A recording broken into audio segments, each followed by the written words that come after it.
And welcome to Marriage with Joy, which is the most open discussion on the internet about the positive, purposeful, powerful, pleasant aspects of living in harmony with matrimony. Marriage with Joy unabashedly discusses the most interesting questions raised by listeners. Our informed and informative panel addresses issues with thought, wit, and aplomb. Voted best of the web 2 years running.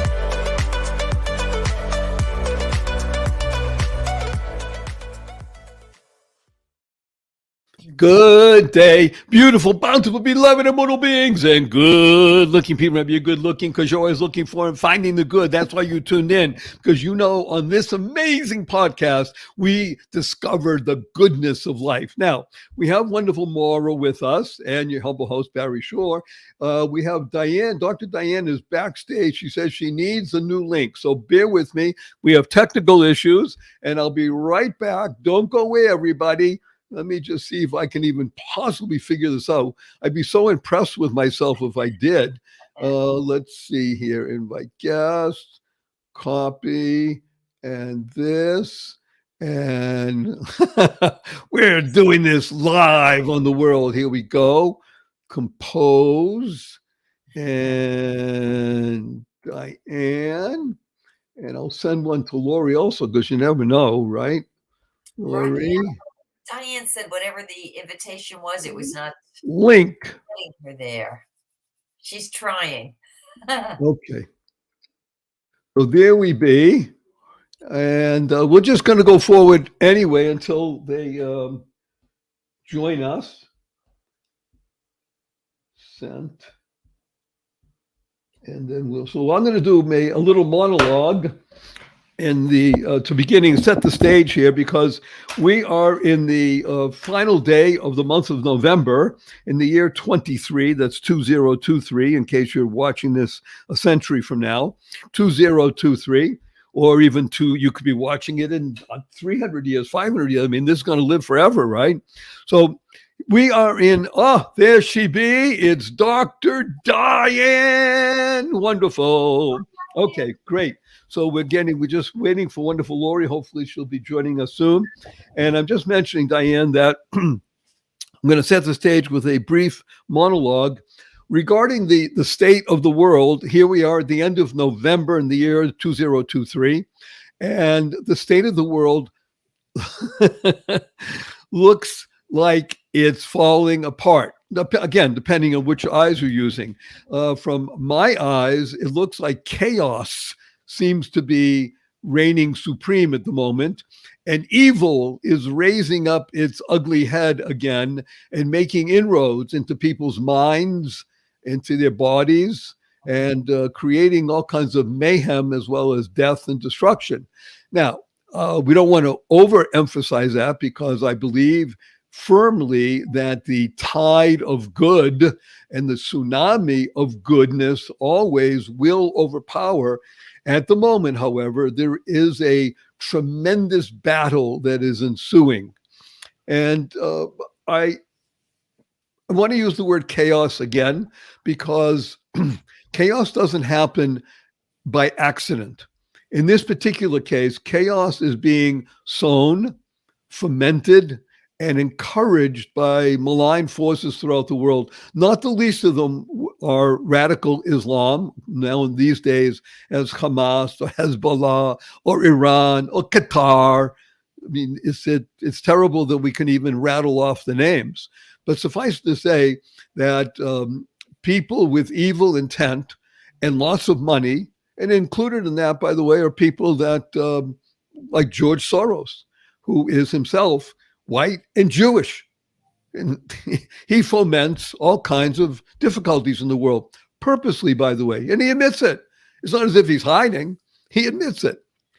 The reason I talk about it is because the genius of what it is that we're doing on this particular podcast, and why you have used your most valuable asset, which is your time, to tune in and hear what it is that we're sharing. And we obviously ask everybody to put things in chat and send me emails later, as you've done. And I'll mention that in just a couple of minutes, is that there is a foundational institution known as marriage, which refuses to be pushed aside by these malign forces.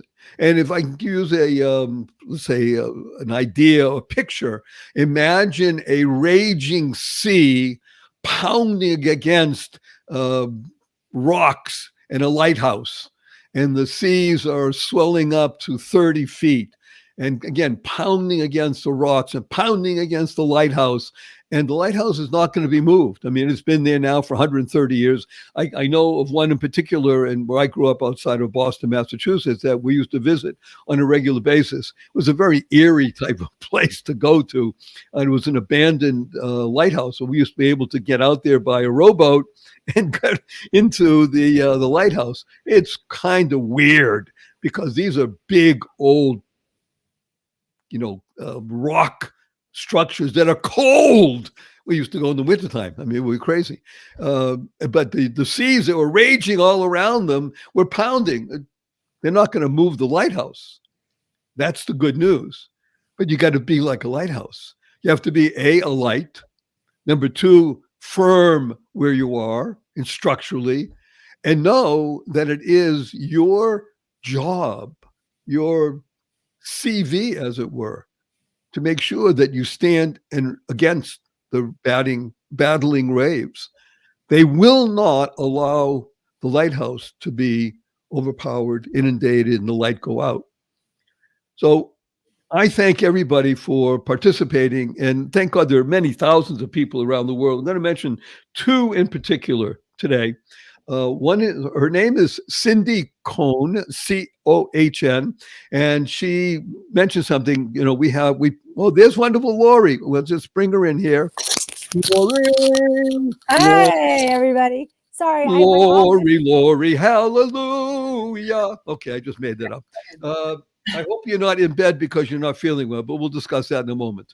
So I'm talking about the battle of chaos versus the lighthouse. And I'm mentioning that when we publish the webinar a few days before it goes live, so we have a number of people that post and say, gee, I look forward to it. I love it, et cetera, because we have fans around the world. And this wonderful woman, her name is Cindy Cohn, Cohn. I don't know her personally. She says, I just want to let you know that I wrote an essay that I published on my social media talking about my 30th wedding anniversary and how wonderful it is that we're married 30 years.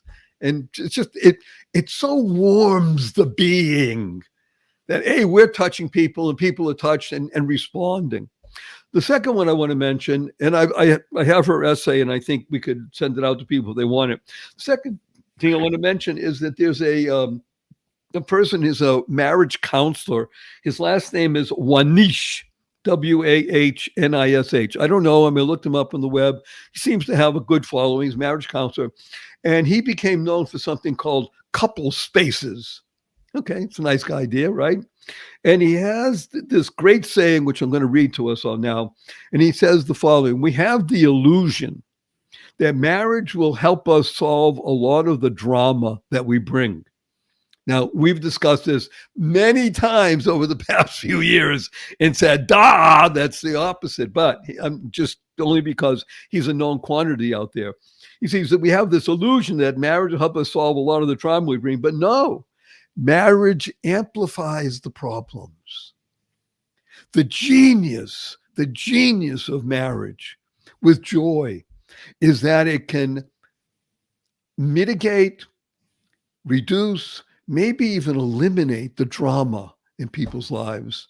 Because when you recognize that you are bringing into something a love partnership that is oriented towards growth, oriented to being positive, purposeful, powerful, and pleasant, then guess what happens?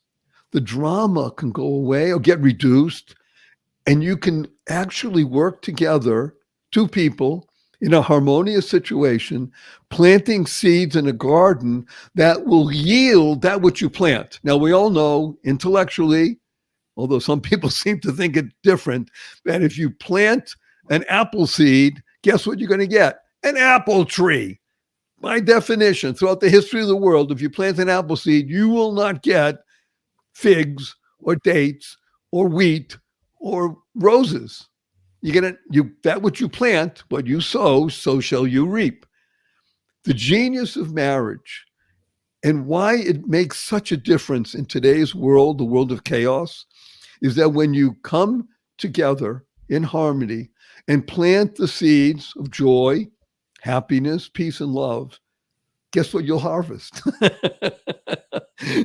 it seems almost too obvious. Why even mention it? Because again, there's a battle. There's a battle in the world between the forces, the malign forces of chaos and downright evil. And I'll illustrate with one, and then I'm going to open it up. Not so much a question like we usually do every week of, can we answer these questions, but to ask each one of us to contribute to this idea of marriage in the holiday cheer season. Because let's be blunt, from now until next 4 or 5 weeks, it's the most beautiful time of the year for most people. And we want it to be that way.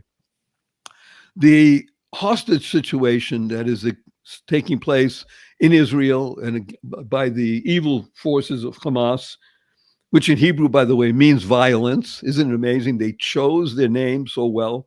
It means violence. They live their name. One of the things that they've done, again, talking about evil, is that when they have their hostages who were married, they purposely separated the marriage partners because they knew that would inflict the greatest amount of pain and suffering.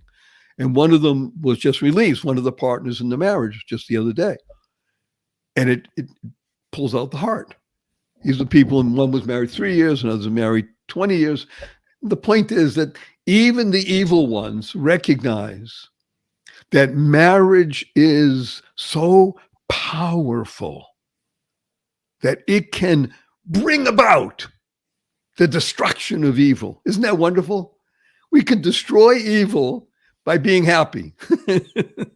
That's the best weapon in the world, isn't it? So with that as a segue, we're going to go to Dr. Diane, who is our leadoff batter all the time in the World Series of Life. And Dr. Diane, if you'd be so kind, up there in the great Northwest, and it's already the end of November, so I guess you have these very short days, and then probably even a little bit of rain, maybe some cold, and roaring in the fire in the fireplace. It's not Southern California. But you be just wax eloquent, if you'd be so kind, for that, what it means to bring holiday cheer in this particular time of the year in marriage. Thank you, Barry. As a Jewish person, just about everything I do has a cloud over it.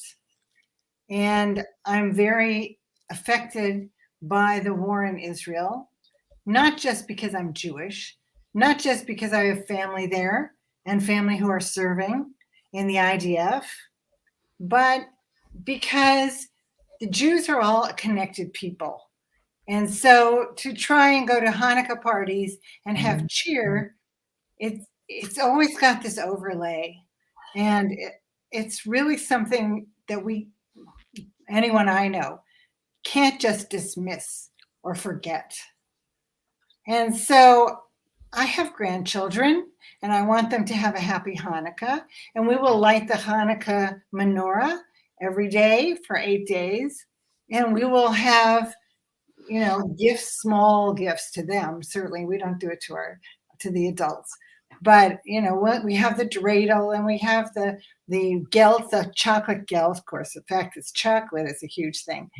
But at the same time, it is not the same as other years. It is not something that we dismiss. And we continue to do other things spiritually to try and support Israel. We do things monetarily. Of course, there's plenty of excellent sources to whom you can give money. But we say certain prayers. We say Tehillim, which is Psalms. We're constantly thinking of them. Sometimes I'm crying. When I read the newspaper, sometimes I just cry. I sob. Because the Jews that were attacked, it took everyone so much off guard. Everyone now who seems to be an enemy is calling for a ceasefire. Well, there was a ceasefire on October 6th. And there had been for a long time. And the Jews were, frankly, too trusting that we would not be attacked. And to see children emerging from a web of tunnels, to see children whose lives will always be scarred as a result of this is heartbreaking. And I mean, I just wish I could do more to eradicate the evil that is Hamas and to support our friends and family, of whom there are many in Israel. My brother-in-law, Jonathan Medved, he's the CEO of a company called Our Crowd, and it's a crowdsourcing for different companies in Israel. And they've started a separate fund to support things that will support the war, with a separate amount of money that people can give to. Everyone is doing something. My teacher I have several teachers in Israel. My teacher, Rabbi Teller, actually has 18 kids, so he had a house. And immediately some of the refugees from the south of Israel came and lived in his rooms. People I didn't know. People just open up their homes. His wife has an industrial-sized laundry because of the 18 kids. And so she's been taking in laundry from the soldiers. And a cadre of other people who they don't know will come and pick up the laundry. And they know where it goes. Everyone is working together. And if I see a silver lining in this, it's that not only people started to work together, but they're continuing to work together. And that the Jewish people are cohesive. And we are so grateful for the support of other people around the world, of our friends, of Christians who have come forward to be so supportive. And we're very grateful for that. But as far as holiday cheer, this year it's in a context. And the context is we need to be grateful for what we have. We need to celebrate what we have. And at the same time, do whatever we can to solidify our connections and, in our case, support Israel. I want to, if I may, first of all, thank you, Diane. And I'm happy to say I know well Jonathan Medved, and we also have my family there. I know Diane's teacher or mentor, Rabbi Teller. And by the way, his profession is he's a teller of great stories. Isn't that amazing? That's his name. His first name in English is called Hanach. In Hebrew, it's Hanach, and it means the ability to teach. So he's a teacher by telling stories. This is how he's made his living for the past half century. And he and his wife have 18 children. Hello. Yes, one husband, one wife. We're not talking about small stuff, and many grandchildren. I want to emphasize what Diane mentioned by a story that was told to me just the other day by a very dear friend of mine, a remarkably holy being. And it's a story I think could be illustrative of what you're talking about, wonderful Diane. There's a supermarket chain in Israel called Rami Levi, and many locations throughout the country. And because a lot of people are in service, men and women fighting in the Israel Defense Force, people still shop, they need groceries, but it's hard to find people to work in the stores. So they put an ad in papers and say, we're willing to pay double what we normally pay if you come and work. And they expected a lot of people to show up. Nobody showed up. Okay. They said, we're willing to pay double and to give, X percentage of extra groceries for people. Nobody showed up. They put another ad the week following and said, we need volunteers for the stores because of the situation. They had thousands of people show up. People didn't come for the money. They didn't come for the extra groceries. They came to volunteer because they cared. In other words, what has happened, and just to illustrate something further, before October 7th, an amazingly horrid day, a great day in the Jewish calendar, but a horrid day for what happened. prior to that, the prior month, people in Israel were at each other's throats, the right and the left, and they hated each other. People were angry and fighting, and it just literally as bad as it could possibly be. And 1 month later, forget that. Hello, because they're gonna kill all of us. They don't care what your political persuasion is, your religious outlook. It doesn't matter. You're a Jew. They're gonna kill you. So hello, we'll put that aside. We can talk about that later. This is the terrible aspect. I mean, terrible in the most wonderful way of war. It can bring people together. We saw that for America during World War II. We also saw it during Vietnam when it tore people apart. So war is a horrid situation. We want to make the best out of it. And those who stand on the side of good versus evil, those who stand on the side of right versus wrong, these are the people that will be realized in this world and the world to come. So thank you, Diane, for those very touching and moving insights. Yes, this Hanukkah season, this Christmas season will be different, but it is based upon holiday cheer. And when you're married and you bring that kind of cheer to your marriage and to other people, this is what's going to make the difference in the world. This is the light that we need to push aside the darkness. Wonderful Maura, down in the southwest part of the country in Florida. Which today, 48 degrees. I noticed, could you see my space heater? My husband can't stand regular heat. It's been cold, Florida style cold. So Maura is having a space heater and she's wearing a heavy sweater. And it's only 6 o'clock in the evening, and it's South Florida. Okay, but it's not 32, so that's good. No, that's true. But it was 48 this morning. So what would you like to say about marriage and holiday cheer this time of year? What is the special secret sauce that marriage can bring to the holiday cheer? Well, first, I want to say there's so much that has already been discussed. You all know I'm not among the Jewish faith, but my husband and I have spent time in Israel, and I do remember the sense of anxiety, polarity, and also one time we saw the planes coming up above. There was a problem. We had to run away. So that's almost a reality there. So my heart has gone out to that side of the world. And I know I've reached out to both of you and other friends here to see how everyone's been doing. I think there are people everywhere praying for peace.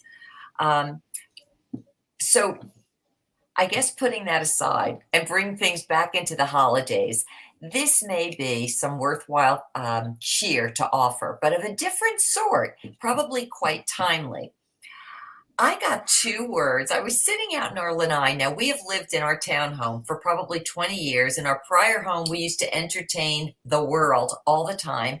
Then we moved to a townhome. My husband never liked the lanai, but I said to him, Jimmy, we have to do something with the lanai out there. It's a huge area.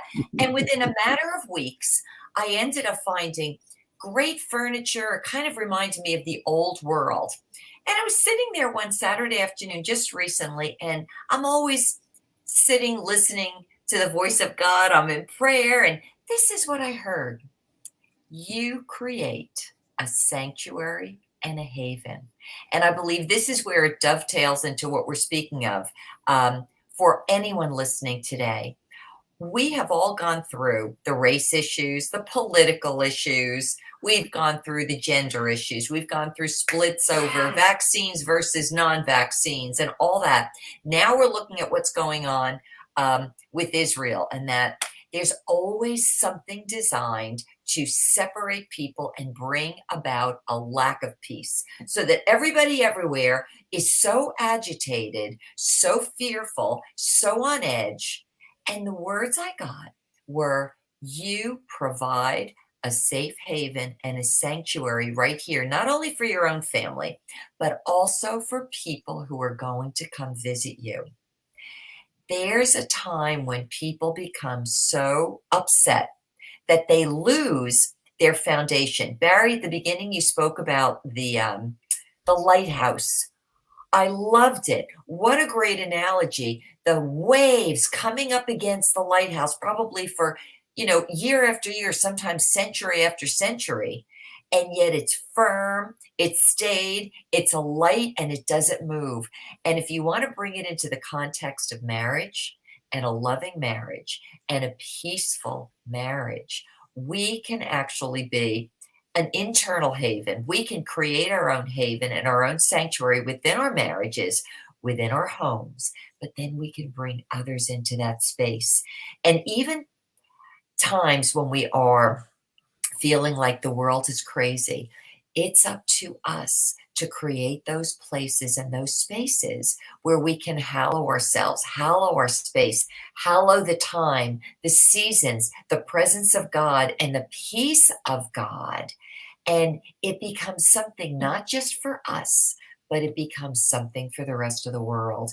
And, this goes right back to the heart of what we're talking about in our series here, Barry, and what you were looking for. How do we take the constant changes in our world, especially those, I wrote down your words and you're right, these problems are often sown, S-O-W-N, into environments and into different people groups. There's a lot of money exchanging hands. There are radicals that are actually paid to be fomenting problems. And people don't realize that. But if we could be the people of peace, somehow we can be an internal reminder of God's steady presence, his hand, his light, his immovability in life. And we can be walking lighthouses for people, living lighthouses for people, all the much more so during these times of the holidays where people are more emotional than normal. People, they tend to get up and then they get down, but that if we could be, well, I was even thinking, you say you light the menorah every day. It's the festival of lights, that we take our own time in our own home and in our own hearts and hallow that presence and then bring it out wherever we are. And that becomes something of a gift to the world in the same way as the doing of the laundry, the showing up for work, the being there for other people, the cooking, the whatever it is. And it starts right in our own home, right in our own marriages, and it can just go from there, and it becomes a great antidote to the evil and the darkness that is continuously operating in the world as an enemy to all of our souls. So those are my thoughts. Well, I love your thoughts. I want to mention a couple of things, if I may. First of all, you talked about us, and so us is a nice acronym that stands for United Souls. When we think of us, let's say two people in a marriage, a family, it's us. We are united souls, and when souls unite, they bring about an exponential growth of positive, purposeful, powerful, and pleasant, that overworked word called synergy. But it's really true in the sense that it becomes exponential. When souls unite, they create a force that is impossible. You hear this? Impossible to overcome. There is nothing in the world that can go against united souls. I heard something today on a radio show, a talk show. It wasn't Michael's, but it was good with my thought. A woman called in from Lewiston, Idaho. The reason I mention it is because why do I remember Lewiston, Idaho? Because where I grew up in the Boston area, there was a great town called Lewiston, Maine, which we used to visit once in a while. So that's why I remember Lewiston, Idaho. So imagine a small city, probably in Idaho. Hello, it's she says, I'm not Jewish, I'm devout Christian. And what I intend to do with my family, this is what she said, with my family and in our group, she didn't say her church, but in our group, is that this Hanukkah, we are each going to put in our window, we're going to light a candle every night for the 8 nights of Hanukkah. First of all, I was swimming when I heard it. I started crying. And the host said something I thought was very wonderful. It was a he. He said, not only is it a great idea, but I would urge everybody that's listening, why not? In other words, what are you doing? You're adding light to the world. Hello, can there be anything better? Okay, fine, it's a Jewish holiday. You don't have to say you're Jewish, but if you're doing that and say, I'm I'm in solidarity with the people who are under attack. I mean, just think of it as 1941 or 1942, and there's a big flag with a swastika out there, and you're putting a candle in your window. And you say, wait a minute, that's one little candle against this evil horde. Well, yeah, that evil horde went away for 8 decades. Okay, it's reemerging, but we can beat it. That one candle, we all know the famous story. If you're in a dark room, I used to, by the way, okay, I'm going to talk a little more. I used to do this when I did webinars, and I used to train salespeople. Sometimes we'd have somewhere between 25, as many as 40. These are top salespeople, people making $500,000 a year or more. And they brought me in because I was training them certain aspects of how to do better sales and such. I darken the room as much as I can. I light a candle. And, you know, the famous story, you light one candle, and then you have other candles. And at everybody's desk, they had a candle. You take, remove a little bit of the light from one candle, and it doesn't ever diminish the candle that you lit from. That's the genius of lighting a candle or oil or whatever. The point is that light spreads, light pushes aside so much darkness. One small candle, one act of kindness, one idea that says we're united souls, and putting your arm around somebody and said, hey, just want to let you know how much I appreciate you. It changes the world. It's a seismic shift. Okay, we can't measure it, but God does. Hello, God has the ability to have a machine that can measure the seismic shift of when we do something that is positive, purposeful, powerful, and pleasant. So thank you for that, wonderful Maura. You love that? I have to tell you, I love the idea. You know what? We're not into like holiday decorations. I need to tell you, I've been saying, what are we supposed to do this year? What are we supposed to do this year? We are putting up a menorah. Did you hear that? I love it. And put it in a window. Put it in a window that faces the street. You hear that? Put it in the window that faces the street. Okay. Our wonderful Lori. So first of all, wonderful Lori with XOXO behind her, hugs and kisses. Are you in bed because And love. And love. XO, right? Do the And right thing. love stands for living on vibrant energy. And the right thing is to battle evil. Now, by the way, I'll tell everybody, evil can be overcome relatively simply. Oh, come on, Barry. Yes. All you have to do is read the word evil backwards. Live.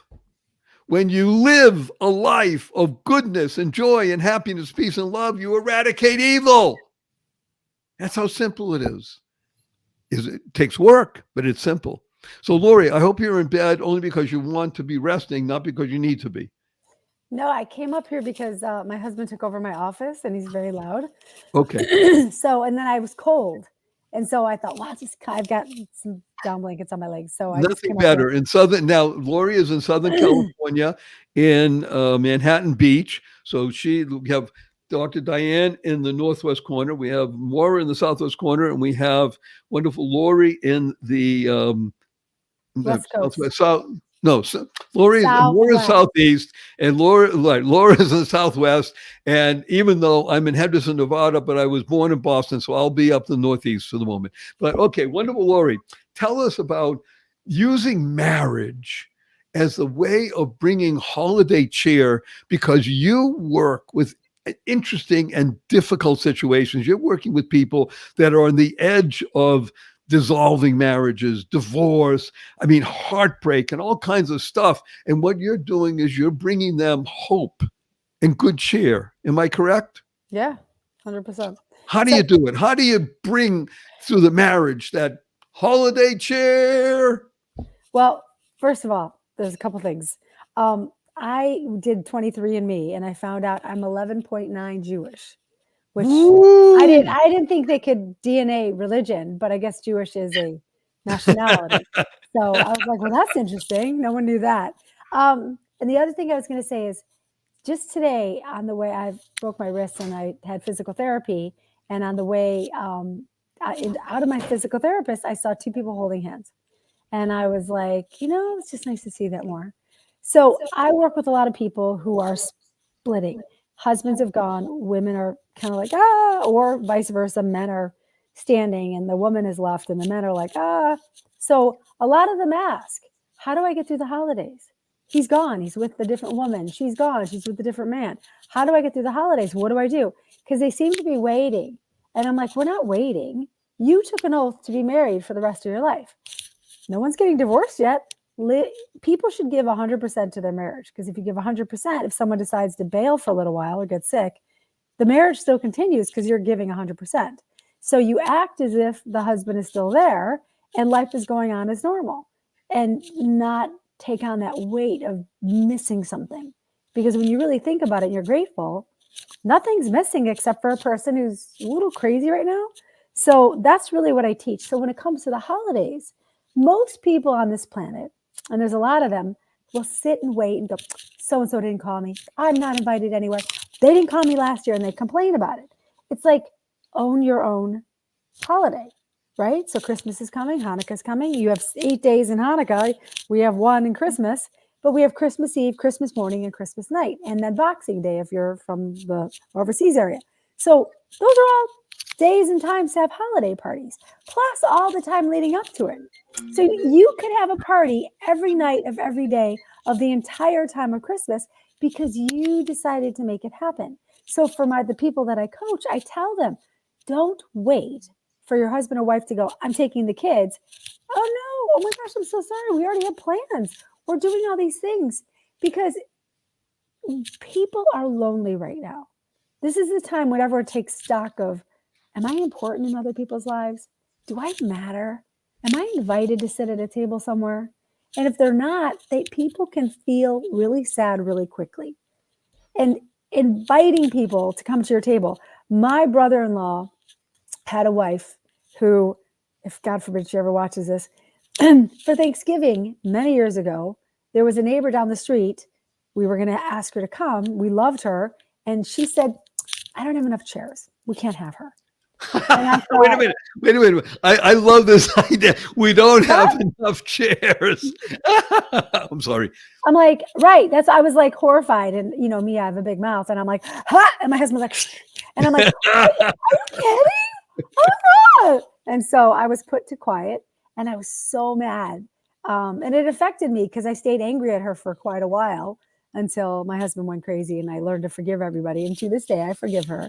But that woman has passed on, but she was alone that Thanksgiving. And so my husband did bring her food, but what's one more person? What's 5 more people? Who cares? Let's rename this, not holiday cheer, CHEER, but holiday cheer, CHAIR, with that story. Can I tell you one more thing? So one of my clients is a guy, and I have a lot of guys, oddly enough, for being the wife expert. But his wife left the family, found a new guy, and within 6 months got pregnant with this new guy. So she's wandering the earth, and everyone's like, "Oh, congratulations!" And she's like, "It's with the other guy." It's just really awful. But so this husband has had not only to forgive his wife for leaving him, and then forgive his wife for finding another man, and then forgive his wife for now getting pregnant when they have 2 little kids. So he's just devastated. So I'm working with him just to bring him back to earth. And he's doing really well. So we came up with some verbiage to say to the therapist on a group call with his wife. And the end of because he found out that ahead of time she was pregnant and she was going to tell him on this group call. And when she told him at the end of the call, he said, while I'm really shocked at the news, I want you to know there will be always a seat for you and any child you bring into this world at my table. And and they both fell over. They were like, who says that? Right? But that's what this is, because people are going to be ugly. People are going to be evil. And if you believe in God, you believe in the devil.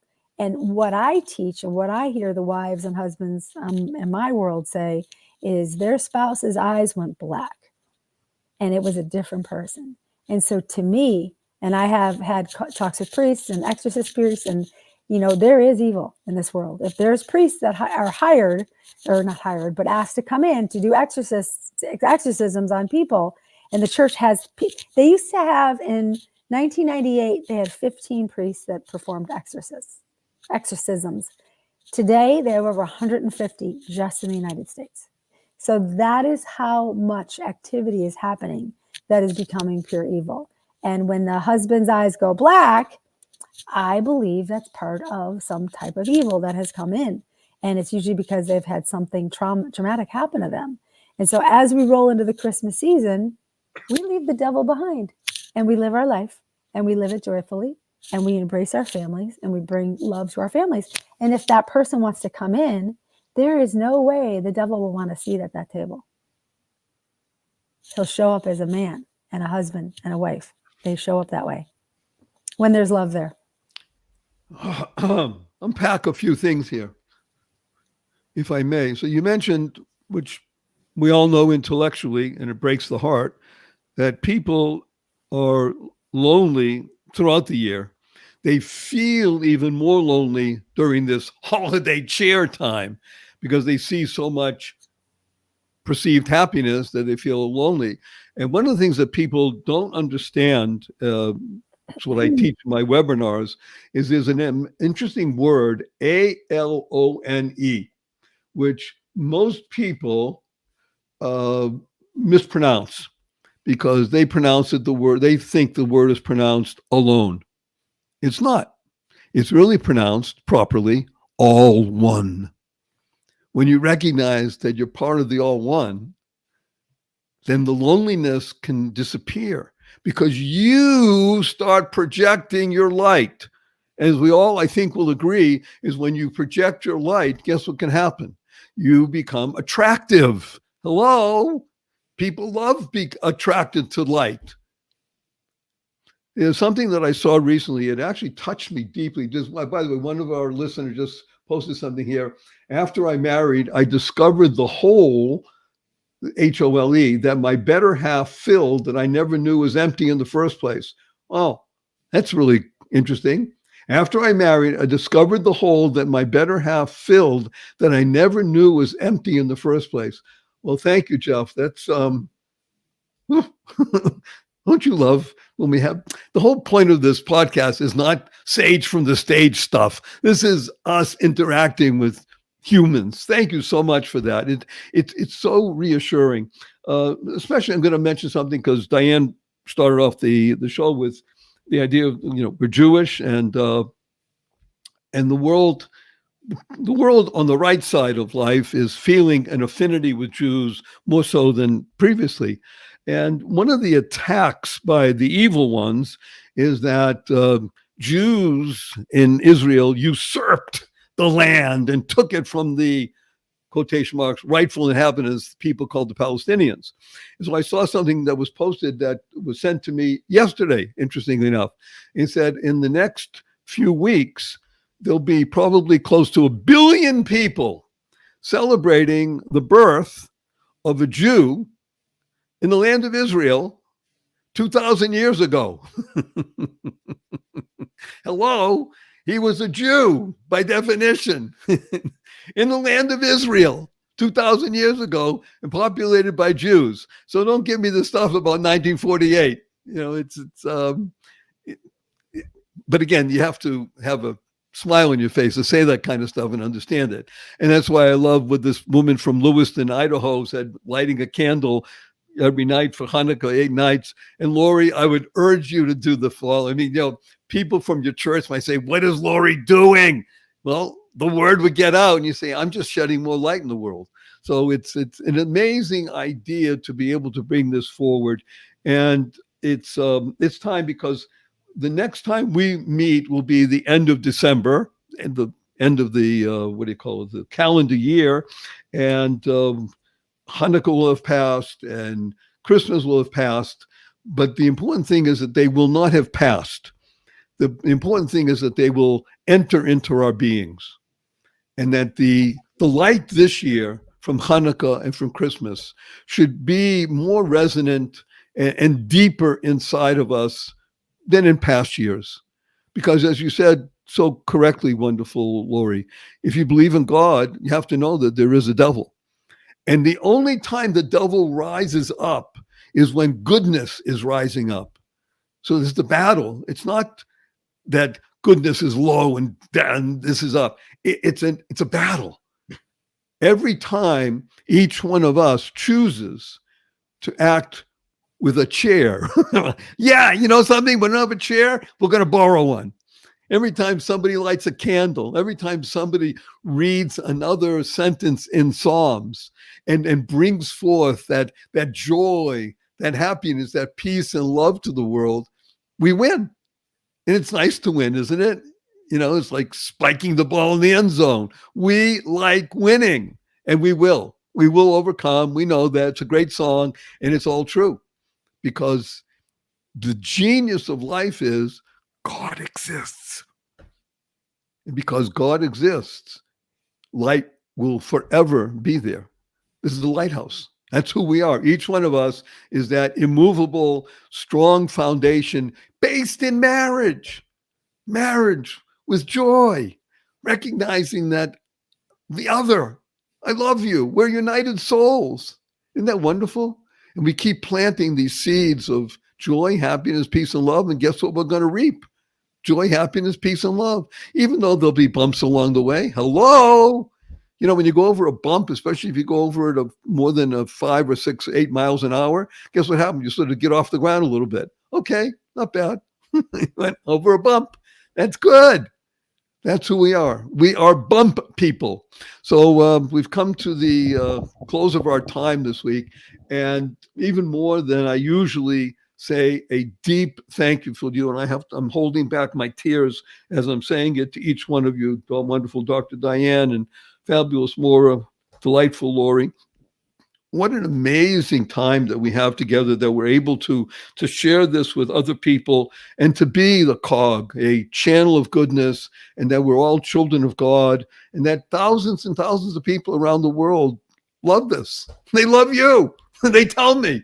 So you should all be smiling and happy. And may this year bring about the redemption that we all want for the world, the defeat of evil and the growth of good, and a world that is suffused with purity and holiness. So may we do our hug together, kids. Remember, hug stands for heartfelt, unlimited giving. On the count of 3. 1, 2, 3.